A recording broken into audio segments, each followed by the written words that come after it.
trying to stay focused while I'm smoking this weed. Just outside and they ain't got no dream, no. You start fresh till you start serving them fiends. Yo, what to do? What's good, YouTube, man? This your boy STO, Fake. Welcome back to Stoner TV, man. If you're a stoner, this the place to be, man. And I ain't part of STG, man. And we back at it again. What another? What's going on, man? And next up, we back on our Canada shit, you feel me? Shout out to all my Canadians. We got Tales of Toronto, the insane story of the Neat brothers.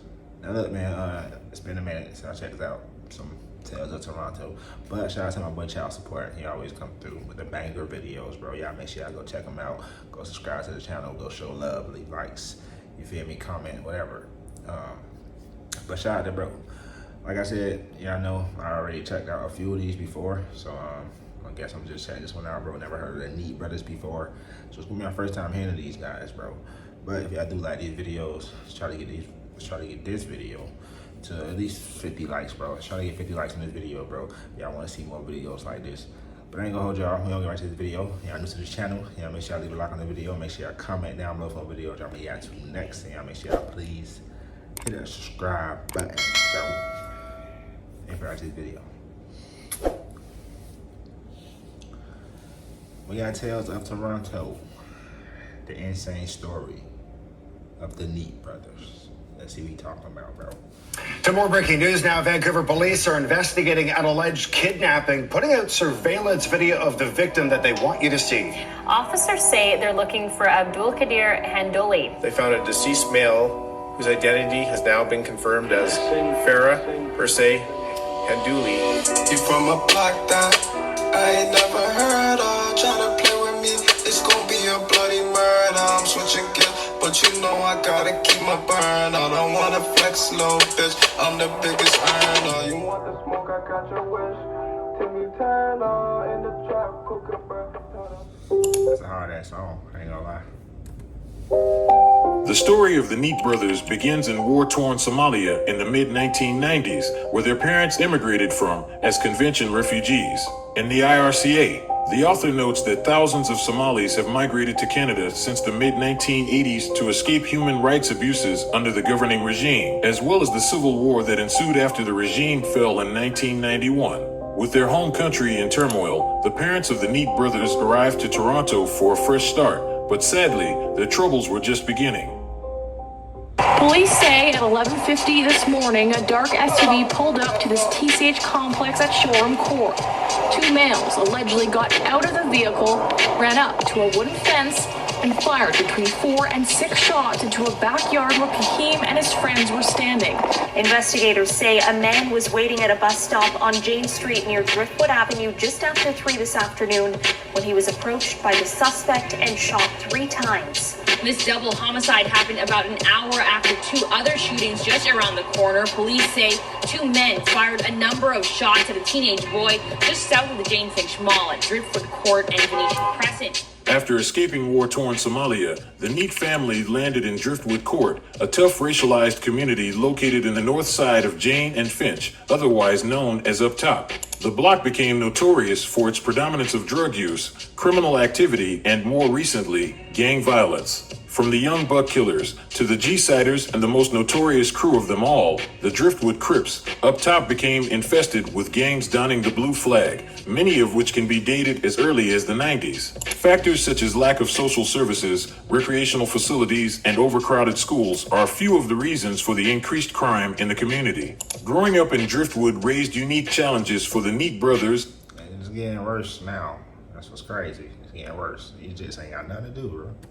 There's 6 siblings. From a young age, 21 Neat reported several shootings in the vicinity of his home, the first one occurring when he was just 11 years old. The violence got so bad, his family would sometimes travel to the United States to stay with cousins in order to have a break from the violence in Toronto. Things didn't get any better for the Neat brothers when their father would become absent from their lives once they reached their teens. With 21 Neat being the eldest son, he took it upon himself to take care of his now single mother and his 7 siblings. After graduating from high school, he worked in construction, carpentry, and general labor as an apprentice, giving much of his salary to his mother. 21 Neat was on a steady path, but having to financially support himself and his 7 siblings became far too much for him to handle. Fortunately, by 2014, he would see a glimpse of hope when several of his friends from the Driftwood community started to gain traction in Toronto's burgeoning rap scene.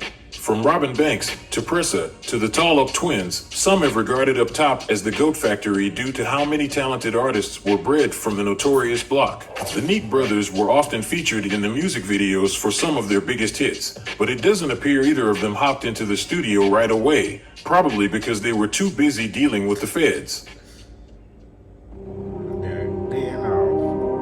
Legal trouble for the Neat brothers began with 22 Neat. On March 3rd, 2016, a home invasion robbery took place at a unit on 11 Shoreham Court, which housed a couple and their 2 young children. At approximately 10:30 p.m., the father was standing outside the rear door of his home, smoking a cigarette when he was accosted by 3 men. The father testified that a gun was pointed at him by one of the men, while a second man displayed a larger gun which he held under his coat. The robbers demanded $10 and subsequently pushed the victim into his residence. 2 of the 3 assailants entered the home while the third stood outside by their door. One of the assailants demanded a further $100 from the victims.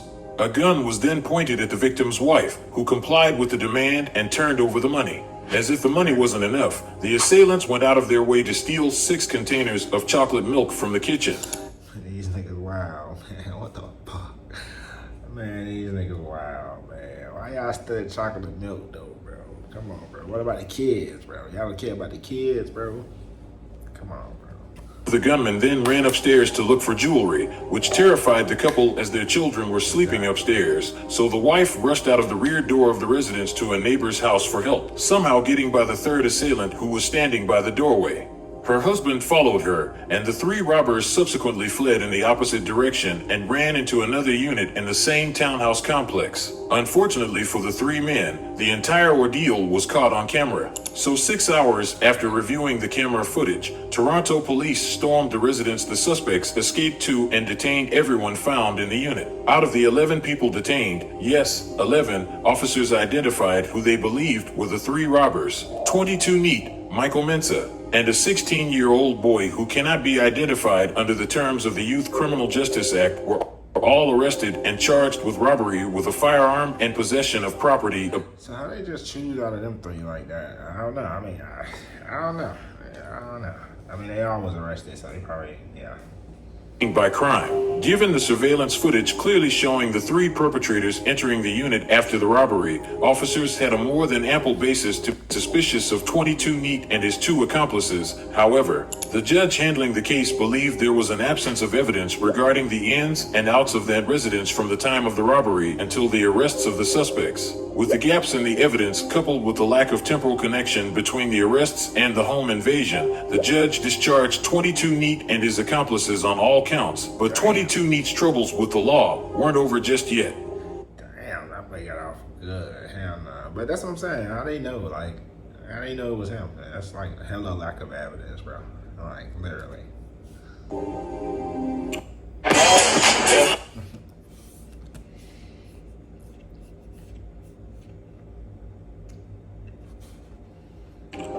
Good evening. Residents along Caldwell Avenue took to the streets today, fed up with the extreme violence that's taking over their community. A 20-year-old man gunned down in broad daylight yesterday afternoon. He died in hospital. His killers are still on the loose.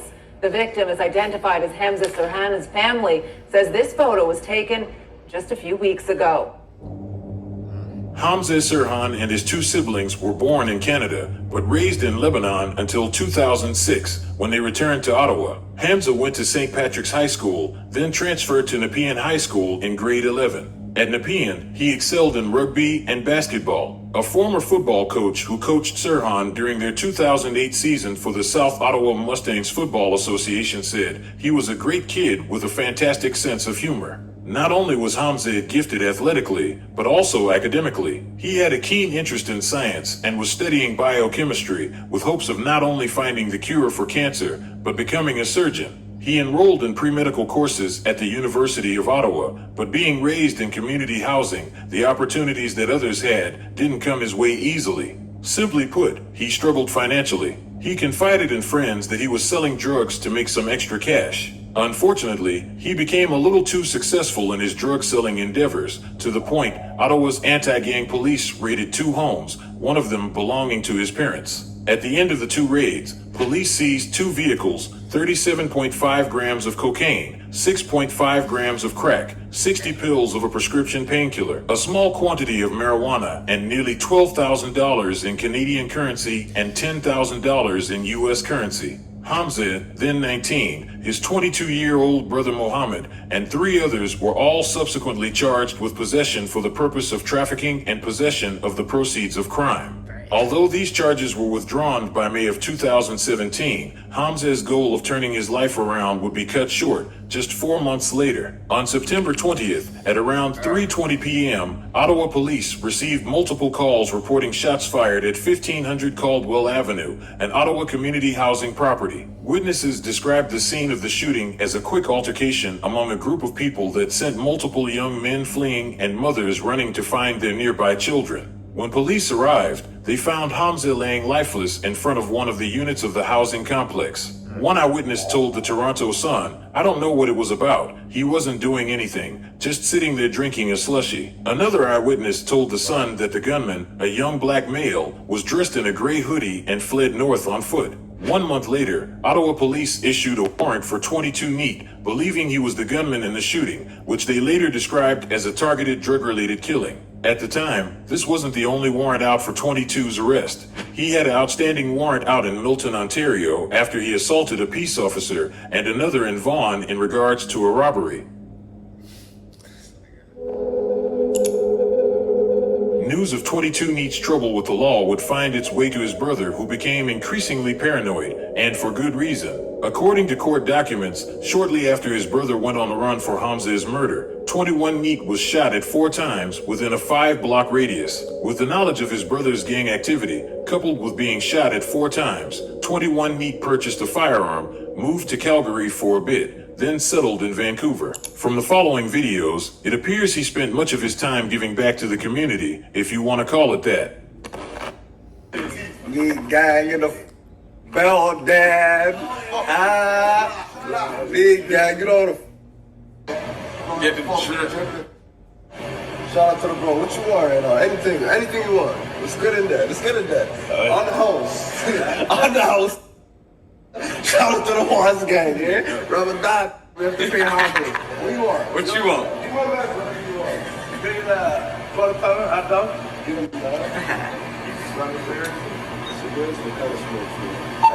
Paul Mall XL. I'm Paul Mall XL. Big. The knee way. Righteous, the knee way. Bad. Let me get some balls too, regular. His time away from Driftwood didn't last long, as he returned sometime in 2018 after his friends began to grow within Toronto's rap scene. When he returned to the city, he finally took his chances with music and released a few songs. 21 Neat's music stood out, not because of his bars or the grunginess of his music videos, but the people he featured. Appearing under the moniker 35 Neat, who is now known as YG, the rapper was arrested for attempted murder 2 months before he featured on the track, Money Music. Money music on the beat, so it's neat. 40 with a dick, what you fuck these little freaks, number 30. Then on the track Filthy, 22 Neat made a surprise appearance while he was actively on the run for the murder of Hamzeh Serhan. He even drops a couple bars targeting rival rapper Young Lava, who was chased down and chain snatched by 21 Neat at a Toronto mall sometime in 2017. My trap house running like Young Lava. Don't let me get the drop and send them wasps. With Toronto's rap scene being dominated by up-top rappers all throughout 2018, 21 Neat was destined to blow. But come the Canada Day long weekend, his rise to rap stardom ended before it began. The following incident has been covered in detail in the previous video. I recommend checking it out. With that being said, I will be providing a brief summary of what happened. June 30th, 2018, Regent Park-based rapper Smoke Dogg and his friend Cobra Prime arrived at Cube nightclub to enjoy the Canada Day long weekend festivities. While there, 21 Neat showed up with two of his own friends, 16-year-old Keyshawn Jones, seen here in the black hoodie, and an unidentified man, seen here in the blue shirt. It is rumored days prior to the following incident, Smoke Dogg had dissed 21 Neat's close friend and fellow rapper Robin Banks, and 21 Neat wasn't happy about it. According to security working at the club, the two rappers engaged in a conversation which escalated to the point 21 Neat threatened to shoot Smoke Dogg, prompting club security to kick out the Driftwood rapper. From there, 21 and his two accomplices left in an Uber and arrived back a few hours later. This time, 21 Neat and Keyshawn Jones were armed with handguns and ready to confront Smoke Dogg as soon as he left the club. As anticipated, the Regent Park rapper left the club with Cobra Prime for a smoke break, and from there, the argument between 21 Neat and Smoke Dogg went right back to where they left off. This time, however, it escalated to the point of no return. In the midst of the argument, 21 Neat can be seen flicking his lit cigarette at Smoke Dogg, who in return pulls out a concealed firearm and fires numerous... Ooh. Yeah, he threw me off with flicking his lit cigarette. It's crazy, I ain't gonna lie. He threw me off with that one.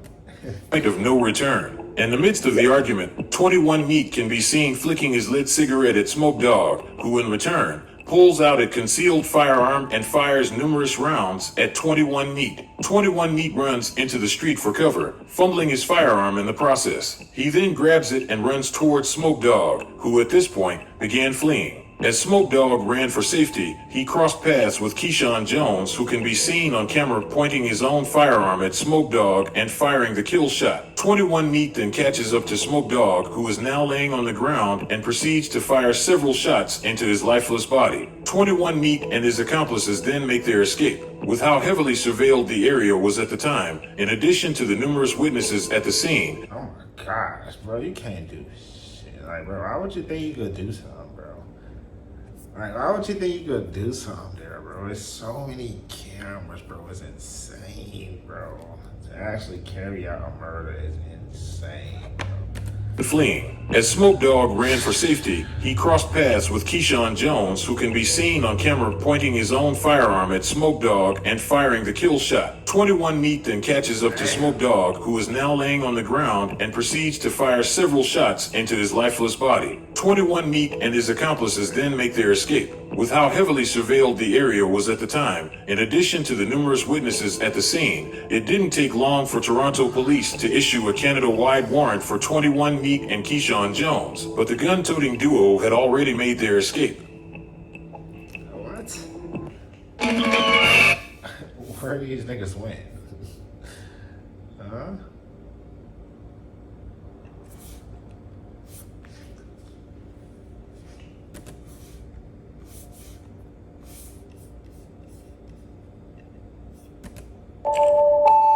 After receiving countless death threats following the death of Smoke Dogg, 21 Neat fled to Vancouver for safety, where he employed himself through drug trafficking. It was a sustainable endeavor, to the point he was able to evade authorities for a year, but after one of his operations didn't go as planned, his run would finally come to an end. It all began on July 2nd, 2019, when a noted drug trafficker by the name of Arnold Hugh was tasked to collect and deliver $3,000. After receiving the money at a roadside from an unidentified male, Mr. Hugh drove to the Metro Town Mall and parked his vehicle in the parkade. By 7:40 p.m., a black Charger carrying Obinna Njoku, 21 Neat, and Abdullah Abdullahi pulled up and parked beside him. Njoku remained in the driver's seat, while 21 Neat and Abdullah, both armed with handguns, got out of the Charger and pulled Mr. Hugh out of his vehicle at gunpoint. They proceeded to shove him into the Charger and drive to 4960 Sanders Street, a nearby condo. Abdullah and 21 Neat escorted Mr. Hugh to Unit 1103,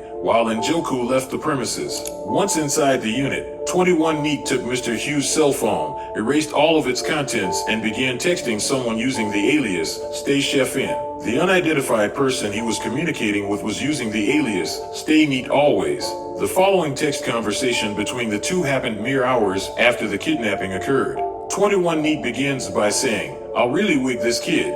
"You mean, what are they saying to you?" Stay Neat Always then sends an attachment and says, "They gonna up it right now, fam. You have to really torture the Ute or next time they not uppin'." 21 replies, "Fam, if this Ute wasn't such a good Ute, this kid's gonna rat on me after. I'd rather keep him blessed and show him I know where he lives if he rats." Stay Neat responds with, "Yeah fam, don't worry, they're not ratting on no one." 21 Neat then says, "I took a pic of his ID. Right now we didn't do nothing, so he's not gonna rat. If I hurt him, he has a reason to rat. You feel me? I would have been cooked this kid if I was masked up." Stay Neat replies, "These guys won't rat fam. They're into deep with us to rat. They're gonna up the dollars neatly." 21 Neat then says, "This kid's a good Ute fam. No cap. I seen everything on his phone. He's a gamer." CeeLo saying he's gonna up a bird on top. So 3 birds total. Each man takes a bird to the face. 3 is neat. The conversation ends with the two discussing how much money they were to gain out of the kidnapping, which was estimated at around $150,000. The next day, on July 3rd, 21 Neat and Abdullah devised a rather bizarre plan to extort money from Mr. Hugh's criminal associates. First, they stripped Mr. Hugh into his underwear, tied his arms and feet with purple twine, and had him lay in the bathtub. From there, they took several videos and pictures of Mr. Hugh in what police described as degrading positions. One video series showed Mr. Hugh in his underwear laying in the bathtub with a gun pointed at him. A second video showed Mr. Hugh with a knife pointed at him by Abdullah and a mixture of sriracha, ketchup, and berries smeared around the bathtub. According to Mr. Hugh, 21 Neat and Abdullah wanted to make it seem like they had cut his finger off, so they concocted the mixture to use as fake blood. Another video showed Mr. Hugh laying on his stomach on the bed in the second bedroom. His feet and hands are bound with purple twine, and 21 Neat in a hoodie standing over him, pointing 2 guns at his head through a pillow. The last video showed Mr. Hugh crying as he recited a memory about his grandmother. The content was later forwarded to Stay Neat Always. Then, during the early hours of July 4th, Obinna arrived to Unit 1103 and briefly spoke with 21 Neat and Abdullah. They began making plans to release Mr. Hugh. However, police were already tipped off about what was going on and began organizing their own plan to take down the kidnapping trio. Efforts to save Mr. Hugh began noon on July 4th, with multiple snipers making their way to the rooftop of 6175 Nelson Street, a building adjacent to 4960 Sanders Street. The snipers were positioned to observe and photograph the condo. From their elevated position, the snipers were able to see 21 Neat, Abdullah, and Obinna communicating with each other on the balcony of Unit 1103. The snipers surveilled the 3 men for a little over 9 hours until ground officers began executing a raid on the unit. At 10:20 p.m. God, this is crazy, bro. These niggas, bro. Toronto, bro. Y'all niggas be playing GTA in real life, nigga. Like, bro, what? Y'all niggas is crazy, bro. I need 100 likes on this video, bro. Y'all want me to check out more? Because it's good, bro. Police began placing an explosive breach at the front door of the unit when unexpectedly, Abdullah opened the door, looked into the hallway, saw the police, and retreated into the unit, locking the door behind him. After detonating a noise device, the police entered the unit and found Mr. Hugh located in a bedroom laying on the floor, but the kidnapping trio were nowhere to be found. That's because all 3 men climbed over the balcony of the unit as a last-ditch attempt to evade police. The snipers, still stationed at the rooftop of the adjacent building, witnessed 21 Neat scaling the exterior of the building, traversing from the 11th floor all the way down to the balcony of the 5th floor. Based on these observations, a number of police officers went to Unit 503, where they arrested 21 Neat, who was found laying on his stomach on the balcony. About 2 to 3 inches from his feet was a loaded semi-automatic Glock and nearly $1,500 in cash. As 21 Neat was scaling down to the 5th floor balcony, the snipers also saw Obinna jumping over the balcony of Unit 1103 and onto the balcony of the unit right below him where the building property manager happened to be. Obinna then broke the glass of the balcony door, walked past the property manager, and uttered the word police to him. Obinna then headed for a staircase where numerous residents were being evacuated through. He then picked up a little girl he did not know, much to the dismay of her mother, and attempted to mingle with other residents to appear inconspicuous. After a few seconds, he handed the little girl over to her mother and made his way down to the lobby of the building where he was apprehended by members of the emergency response breach team. The last person to be captured was Abdullah because when he climbed over the balcony of Unit 1103, he slipped and fell into a bush. Police were unable to locate him until 10:25 p.m. when they found him in the bush severely injured. He was given medical assistance and taken to the hospital by ambulance where he remained for the next 2 months. With the trio now in custody, police could... This shit is like some shit off a movie, bro. What the fuck, man? This nigga fall, bro. Like, that's like, yeah, mama say that shit, bro. If your friend jump off a bridge, you gonna jump off with him? Nigga, what? This nigga fell? Hell nah. Did an extensive search of Unit 1103. Officers recovered a Desert Eagle semi-automatic firearm in the kitchen wrapped in plastic bags and the purple twine used to tie up Mr. Hugh, both of which contained 21 Neat's fingerprints. 21 Neat was subsequently charged with forcible confinement, kidnapping, and 2 counts of second-degree murder in relation to the deaths of Smoke Dog and Koba Prime. Abdullah and Obina were both charged with forcible confinement and kidnapping. Some very tense moments, Sophie, when residents heard a loud bang. One told us he could hear police yelling, "Stop resisting arrest." And another woman living on the first floor of this tower looked out to see the man who survived that 11-story fall.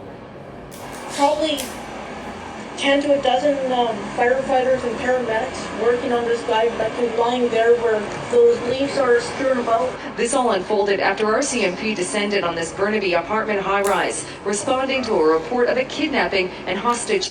Oh, gee, falling from the 11th floor is crazy, bro. Your ass is crazy, bro. Moments before, people say there were police everywhere. There was like 15 to 20 fully uniformed military, like assault rifle carrying people in our garage. There was chaos going on then, and then they started to shout, "Get down on the floor, get out, or get down, get down."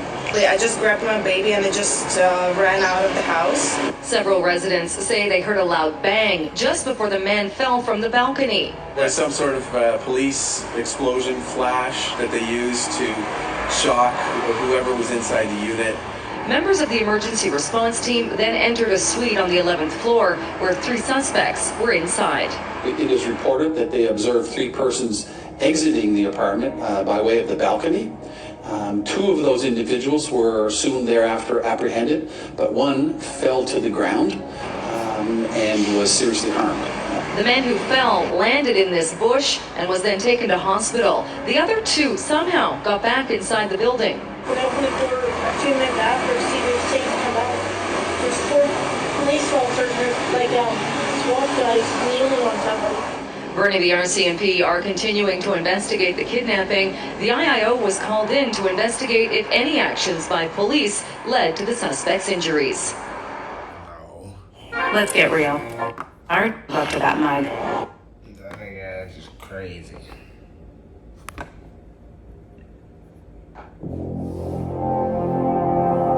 As 21 Neat was in custody, his brother 22 would still be on the run. But after 27 months, his race came to an end on Boxing Day in 2019. According to Calgary police and those who knew him, he spent much of his time on the run in Minnesota until he decided to travel to Calgary for unknown reasons on December 24th, 2019. Fast forward 2 days later on December 26th, 22 Neat made his way to a pub. According to Vern McCarty, a man who was smoking a cigarette near the pub, he saw 22 Neat leave the establishment and walk by a store. As he was walking, another man exited the store and locked eyes with 22 Neat from about 30 meters away. McCarty said he could almost feel the fear of 22 Neat, who seemed to immediately recognize the other man and the danger he posed. They looked at each other and the guy from the pub started running. He knew as soon as he saw him, he was in trouble, said McCarty. A foot chase ensued eastward across Home Road before bullets started flying.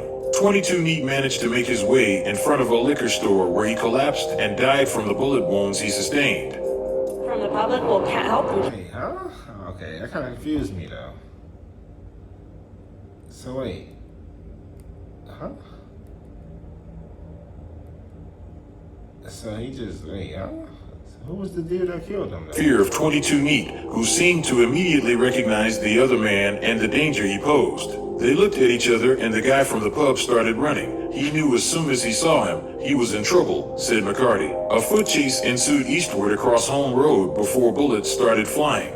22 Neat managed to make his way in front of a liquor store where he collapsed and died from the bullet wounds he sustained.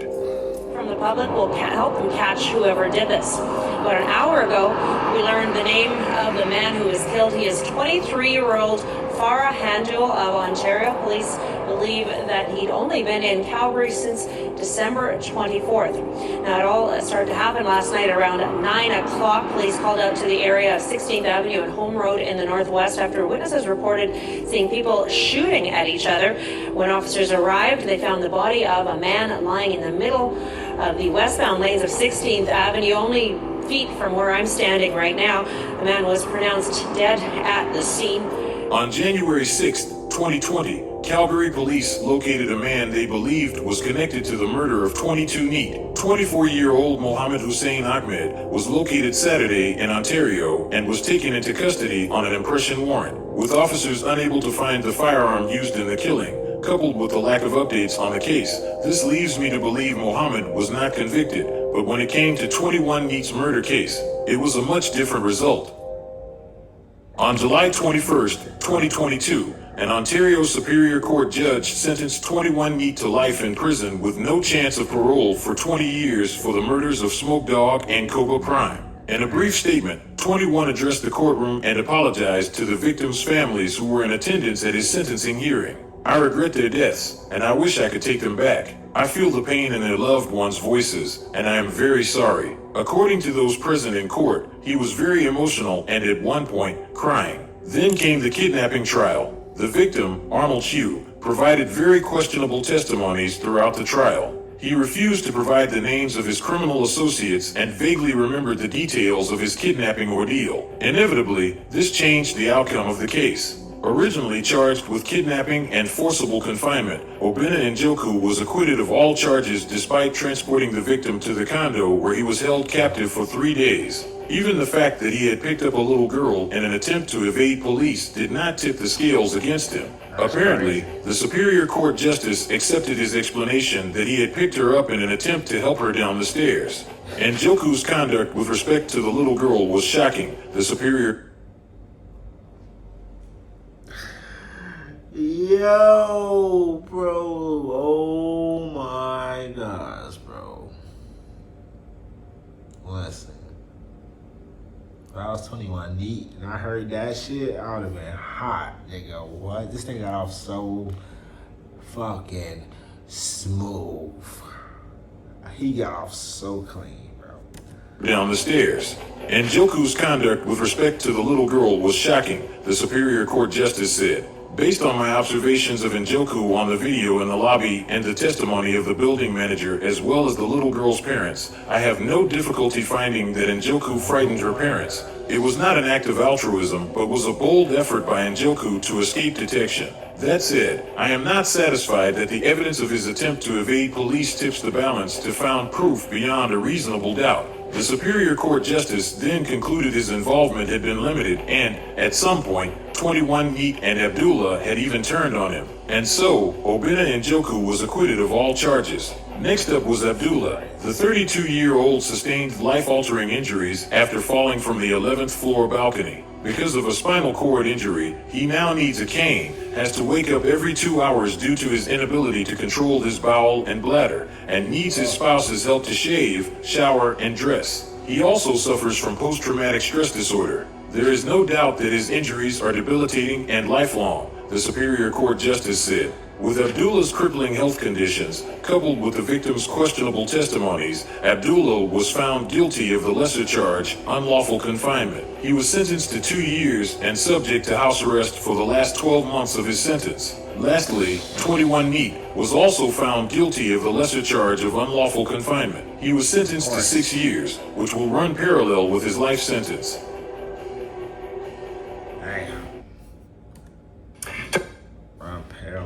Sentence. That's crazy.